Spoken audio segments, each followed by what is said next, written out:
In this universe, there is a hidden law, one that no school will ever teach you. The world treats you based on the standards you set for yourself. Because respect is not a gift others give you, it is a field of energy, radiating from your own self-mastery. Marcus Aurelius, the greatest emperor of Rome, once wrote in his Meditations, "The value of a man is measured by the value of the things he cares about." If your mind is consumed by what others think of you, your value in their eyes will fade into nothing. You are not inferior. No, you are just diluted. You are melting into the will of others, instead of standing firm as an independent force of nature. This video is not for those seeking cheap manipulation tricks. It is for the kind souls, those who are exhausted from being used, despite their sincerity. It is for those who crave to rebuild their inner fortress, to reclaim the dignity they lost while trying to make everyone else happy. We are not going to learn how to be aggressive. No, we are going to learn how to become unshakable by removing 4 specific behaviors that are silently destroying your self-worth. Let us begin. 1. Stop reacting. The art of the Stoic silence.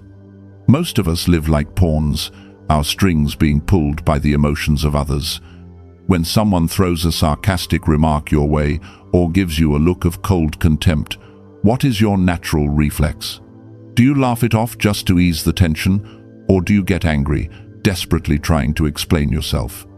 Listen closely. Both are signals of insecurity. Do you realize that whether you rage or you fear, you have already lost? Because you have just confirmed that the person across from you has the power to control your inner world. Stoicism teaches us the dichotomy of control. The tongues of others are outside your control, but your reaction is entirely in your hands. Epictetus once said, "Any person capable of angering you becomes your master. They can only offend you when you believe that you are being offended."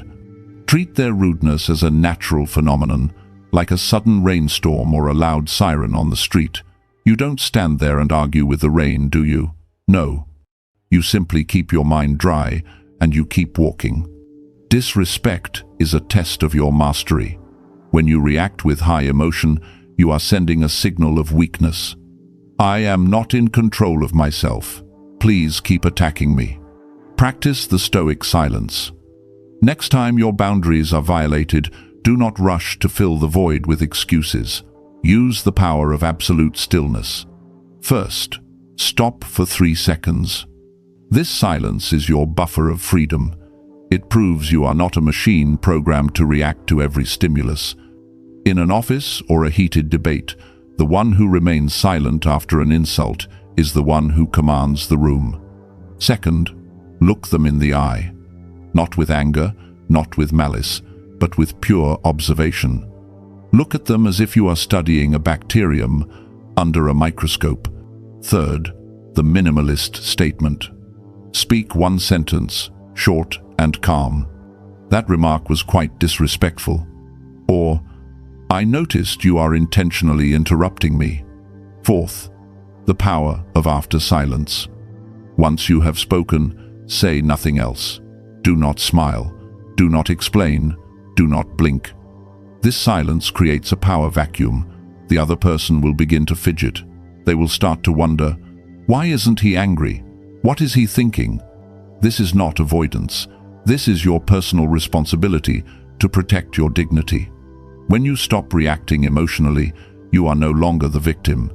You become an immovable force, a person that others must think twice about before they ever dare to cross your line again. 2.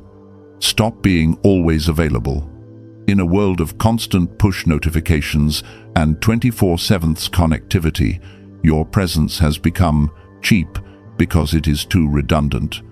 You think that responding to a text in 10 seconds or showing up to every single social event is a sign of enthusiasm? Reality check. you are actually training people that your time has absolutely no value. Look at how a diamond is priced. It is not precious because it's the hardest material on earth. It is precious because it is the rarest. If diamonds littered the streets like common gravel, people would use them to pave their driveways. Your time is no different. Seneca once wrote in On the Shortness of Life, "No one hands out their money to passers-by, and yet how many people do we allow to enter our lives?" Men are tight-fisted with their property, but when it comes to wasting time, they are the most wasteful of the only thing where it is right to be stingy. Constant availability sends a signal of a lack of purpose. It whispers to the world, "My life has nothing more important to do than waiting for a request from you." This is why people find it so easy to cancel plans with you, yet they are extremely careful with those who are busy. Respect is always proportional to scarcity. A Stoic protects their time not out of arrogance, but out of a deep awareness of death. Memento mori. You do not have thousands of years to waste on meaningless things. A person building a legacy, caring for a family, or forging their mind simply cannot be always available. First, purposeful responses. Answer messages only after you have finished your deep work. Do not be a slave to the pings of your phone. Second, the mantra of self-respect. Next time someone asks for something non-urgent, say, "I am focused on an important task right now. I will get back to you later." When you begin to establish these silences in your presence, people will start to wonder, and they will begin to treasure every single minute you grant them. Do not be easy, be valuable. When you make people wait, within reason, you educate them that your time has a cost. Respect will grow automatically out of their admiration for a person with nerves of steel and a life of purpose. 3. Stop tolerating poor treatment. Imagine you have a magnificent garden, but you refuse to build a fence. When strangers wander in, pick your flowers, and trample your grass, you just stand there hoping they will stop out of the goodness of their hearts. It sounds ridiculous, doesn't it? And yet that is exactly how you are running your life every time you stay silent in the face of disrespect, just to keep the peace. Stoicism is not about enduring every pain with a hollow smile. No, it is the fusion of courage and justice. Justice is not just about being fair to others, it is about being fair to yourself. Every time you let someone overstep without speaking up, you are signing a contract that allows them to do it again. You are teaching them, "This is how you can treat me without ever paying a price." Marcus Aurelius was an emperor, and he understood that a kingdom without borders is a kingdom soon conquered. You must realize a cold, hard truth. People will go as far as your boundaries allow them. To be respected, you have the responsibility to establish consequences. A boundary without a consequence is nothing more than a suggestion. Establishing steel boundaries. Kindness without boundaries is just weakness masquerading as virtue. Your boundaries are not meant to attack others. They are meant to protect the sanctity of your own soul. First, speak up immediately. Do not let resentment rot in your heart for weeks. Do not say, "It's okay," when it is absolutely not okay. Second, Stoic directness. If a friend constantly mocks you in front of others, pull them aside and say, "I value this friendship, but I will no longer attend these gatherings if you continue to make me the target of your jokes. That is my line." Saying this might make your heart race at first, but remember the words of Epictetus. How much longer are you going to wait before you demand the best for yourself? Those who truly value you will respect that line, and those who walk away because you chose to protect yourself are exactly the people you need to cut out of your life immediately. Speaking up is not an act of war. It is a calm, firm assertion of personal power.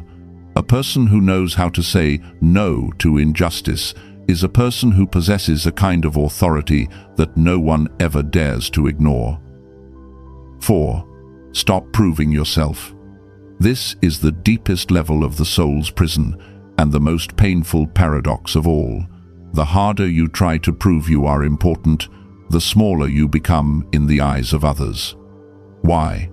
Because the act of proving is always an act of begging. When you list your achievements or over-explain your decisions, you are silently whispering, "Please see my value. Please validate me."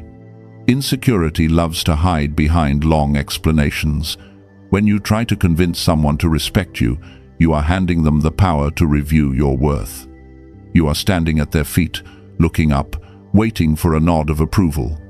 Marcus Aurelius taught us, "Everything that is beautiful in itself and is complete in itself. Praise or blame cannot change its nature."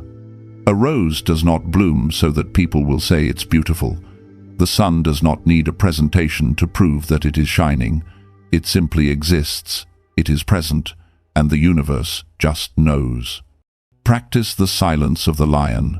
A lion does not roar to prove its status, it simply is. True confidence is ataraxia, a state of inner tranquility that cannot be shaken by either praise or criticism. First, stop making excuses. Next time someone doubts your ability, instead of pouring out 10 reasons, just smile and say, "Time will tell," or "I am confident in the results I will produce." Second, the mantra of freedom. If someone asks why you made a certain choice, simply smile and say, "Because I felt it was the right path for me." Period. Full stop. When you stop explaining, you create an aura of self-satisfaction. People will begin to think, "This person must possess a foundation of value so solid that they don't need my opinion." You are no longer a slave to the world's judgment. You understand that your worth is a constant, not a variable that changes with the mood of the world. When you start living as if you are already worthy of respect, the world will have no choice but to recognize the reality you have created. Conclusion. My friend, the journey to being respected is not about building a flashy new persona. It is a journey of return, a return to the true, powerful self already within you through the art of removal. Respect does not live in the minds of others. It lives in what you know about yourself when you look in the mirror at 5 a.m. If you respect your own time, defend your own boundaries, and trust your own value without begging for external validation, the world will have no choice but to adjust to your standard. You don't need to learn how to be strong. Strength is already your nature. You only need to chip away the weak habits that are burying it. Think of a masterpiece hidden inside a block of marble. The sculptor doesn't add anything, he simply removes the excess. Today, I challenge you. Choose one thing, just one, from the 4 behaviors we discussed. Do not try to change everything at once. Perhaps it's letting a text sit for an hour, or perhaps it's looking into the eyes of someone who disrespects you and remaining silent for 3 long seconds. Do it once. Do it today. Feel that discomfort rising in your chest. That is the feeling of growth. Witness the confusion in the eyes of the other person. That is the moment the power returns to your hands. Do not wait until you feel ready. As Epictetus asked, how much longer are you going to wait before you demand the best for yourself? The time is right now. Every like and every subscription helps us build this community of modern Stoics, forging a life of dignity together. If this resonated with you, let us know by hitting that button. And if you are truly committed to reclaiming your inherent majesty, leave a comment below with these words: I choose self-respect. Let it be your contract with yourself. We will be reading, and we will be watching your progress. Thank you for watching.